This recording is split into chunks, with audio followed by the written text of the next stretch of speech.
Braden Holtby is a familiar name in these parts, and of course, Washington Capitals fame. He's done that team a great service, but only making $1.8 million. So what is he doing after a one-year deal? Is going to salary arbitration. One of 23 players to do so, guys. And if you look at this, at 1.8, he's first when it comes to games played, first with most shots faced, most saves made, 9 shutouts last year, 40-plus wins. Does this guy deserve a huge pay raise? Andrew? Easily. I don't think any goalie other than him should probably get a bigger pay raise than what he's going to get. I don't know what the terms you sign him to. That's what I come to is if Washington thinks he's their goalie of the future and that's what you're going through, long term, sign him and get that over. Let's get it done with. Sending him to arbitration to me is how'd you not get a deal done? This is your backbone. This is your player. Get this deal done. Don't drag it out in arbitration because it's only going to be a one-year deal and you got to come and do it all over again. I'm going to say this. Outside of Alex Ovechkin, I think their next best player has been Braden Holtby. With that said, is there a dollar amount you guys would say that he deserves per year?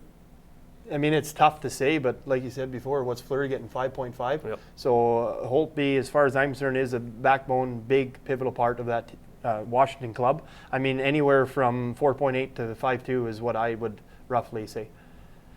Yeah, I'd go 5.5. I'd give him the same. If he's still a young goalie, still capable. You give him Fleury money, even though he has not won a cup.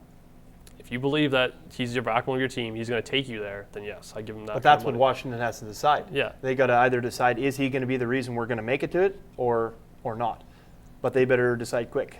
Because you think the goalie market, it's small. For starting goalies, you can play 70-something plus games and win you 40. You're not going to find many goalies in the AHL. And you look at teams right now trading for backups and AHL goalies who are hopefully to be starters, and they're going to be paying them a lot of money. You have a genuine starter who can win you 40 games every year. I would pay him the $5 million and sign him for 8 years and move on to the rest of your team and fix the rest of this. What's wrong with it? All right, guys, how about this? Moving on from one sport to another, I'm still sticking with an Eastern flavor in this one. How about the CFL Eastern Division? They have 2 teams that are 2-0. You look at last week, all Eastern teams swept the West. I'm not going to say this officially, but people are saying there's a shift in power now. Predominantly it was the Western Division. Now the East. Do you guys see that being the same? Yeah, I do. I mean, I don't watch a lot of football, but from the games I have watched or what you see on the news and stuff, definitely right now it seems like the East is where it's going to be this year. I mean, West has been tough for a lot of years, so it's just like anything. Sooner or later, number one top's going to have to move its way down and somebody else is going to have to move in there. So do I want to see it shift over to the East? No. But for right now, I guess it looks like it's going to be that way. Being an Eastern guy that I am from Ontario, I'm pretty sure everyone's angry out here about this. So I don't know after 2 weeks if we could say it's shifting, especially with all the injuries. You look at Winnipeg, Saskatchewan, Edmonton have quarterback injuries. And so I don't know. And you look at the games, Saskatchewan lost by 2. So I don't know really that's a close. I don't know.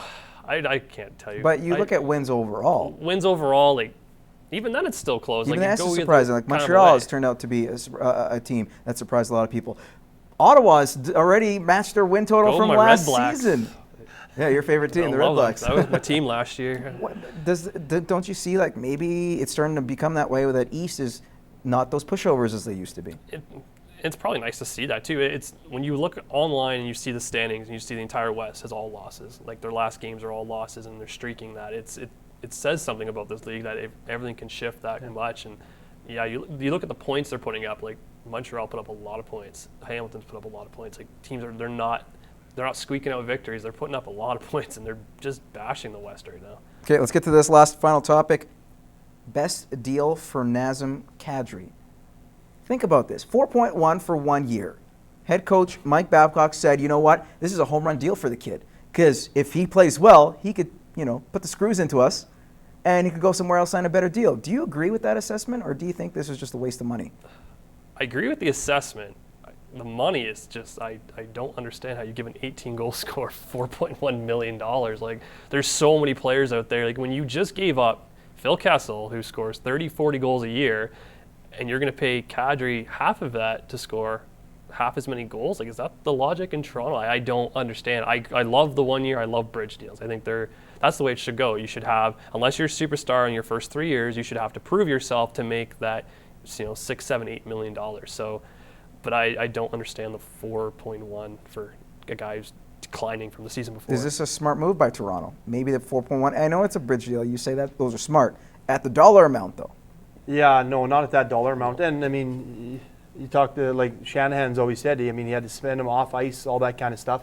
So do you really want to put that much money in the hands of a guy that is kind of a ticking time bomb? You know what I mean? He's got a lot to prove. I mean, yeah, he's a good hockey player, but unless they can control him or he, like Shanahan said, grows up, basically, that's a lot of money to be putting over towards him to ensure the future of Toronto Maple Leafs. Well, we all know the future is quite dim for the Leafs at this moment. Yeah. We ever know the God Almighty of Mike Babcock might turn that around. All right, we're going to pay a few bills, and when we return, we're going to come back with Over Under next.